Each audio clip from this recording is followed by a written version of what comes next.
As Peter traveled about the country, he went to visit the Lord's people who lived in Lydda. In Joppa, there was a disciple named Tabitha. In Greek, her name is Dorcas. She was always doing good and helping the poor. Now, about the time of Peter's visit, she became sick and died, and her body was washed and placed in an upstairs room. When the disciples heard, they urged Peter, "Please come at once." When Peter arrived, he was taken upstairs to the room. All the widows stood around him, crying and showing him the robes and the other clothing that Dorcas had made while she was still alive. Peter sent them all out of the room. Then he got down on his knees and prayed. Turning toward the dead woman, he said, "Tabitha, get up." She opened her eyes, and seeing Peter, she sat up. He took her by the hand and helped her to her feet. Then he called for the believers, especially the widows, and presented her to them alive. This became known all over Joppa, and many people believed in the Lord. What's in a name?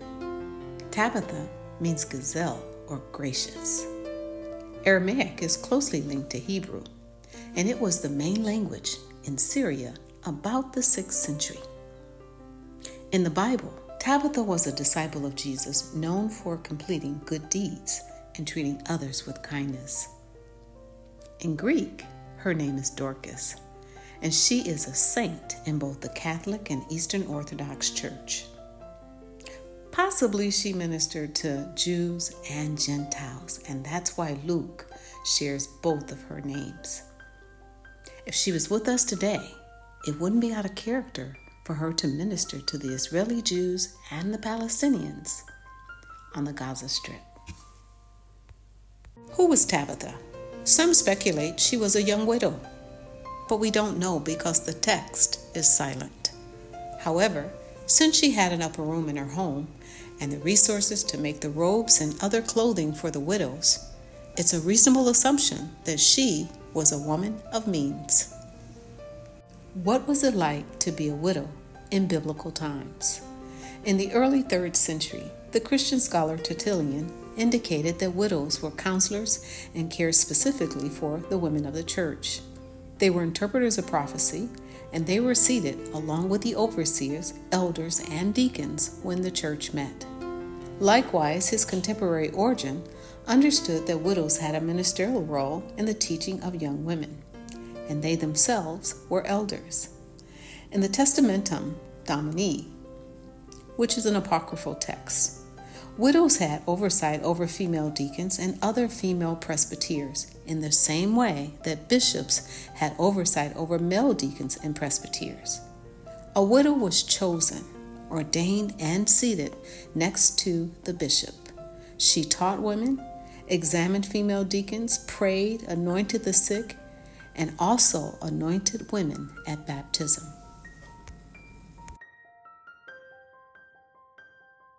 As you might suspect, there was some controversy over Tabitha, not her good deeds, but whether or not she was a disciple. The New Living Translation refers to her as a believer. The Contemporary English Version calls her a follower, and the Good News Translation simply says she was a woman. But rest assured, all the other translations note that she was a true disciple of Jesus Christ.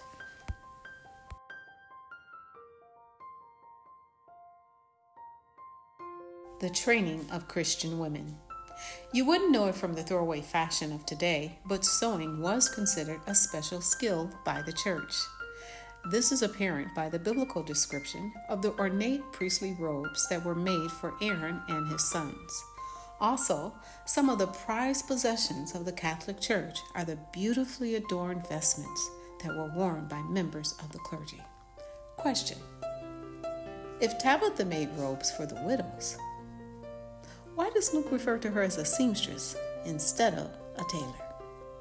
We can only speculate because we don't know, but her creativity was praised for many years to come. As a result, Young girls were urged to learn to sew, do needlework, and other tasks such as cleaning to prepare them for their role as Christian women in a hierarchical society. And fun tip, girls were taught sewing and home economics through the early 1970s.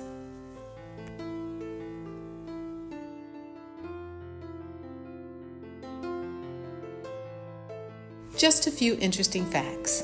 When Luke described Tabitha as a female disciple, this was the first and only time the feminine form of Mathatria appeared in the New Testament. The biblical town of Joppa is known today as Jaffa or Tel Aviv.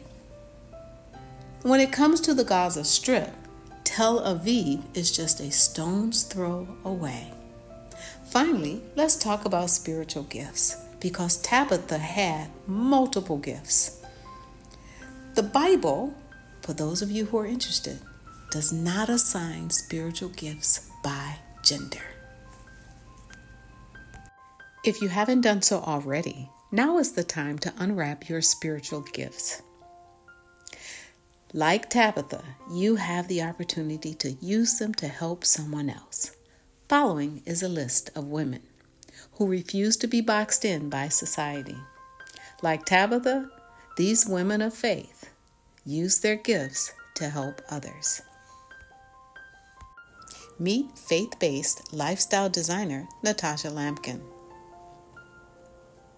Ree Drummond, a chef and woman of faith on the Food Network. Vicki Mack Latayab, founder of the gospel recording studio that gave us Kirk Franklin and many other greats. Beth Moore, evangelist and author. Next, the growing number of women who are being ordained as pastors, such as the 3 from Saddleback Church, along with a number of women like the Right Reverend Barbara Harris, who was the first female Anglican bishop. Finally, insert your name here.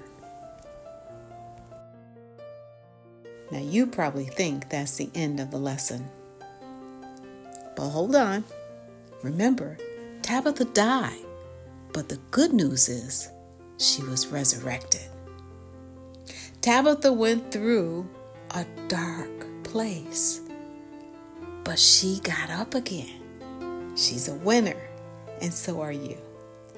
So there's a great possibility that you are on Act 2, and you're trying to determine where your gifts fit, what you can do in this second half. Or perhaps life has happened. Please know that your gifts are not revocable. You're still a winner. So on those days when doubt and self-pity run high, it's okay to be sad and hurt for a while. Go ahead, address your anger and acknowledge your fears. This time, it didn't go your way. He chose her, or the job went to him, etc., etc. So what? You still win. How? Now you have a chance to really explore. Find the inner you and embrace her. Do all the things you said you would do. Be more loving. Treat your body as a temple. Travel as far away as your imagination can take you. Trust your instincts. Here's the important part. Rediscover your strengths and learn to be the true you. Again, find the inner you and embrace her.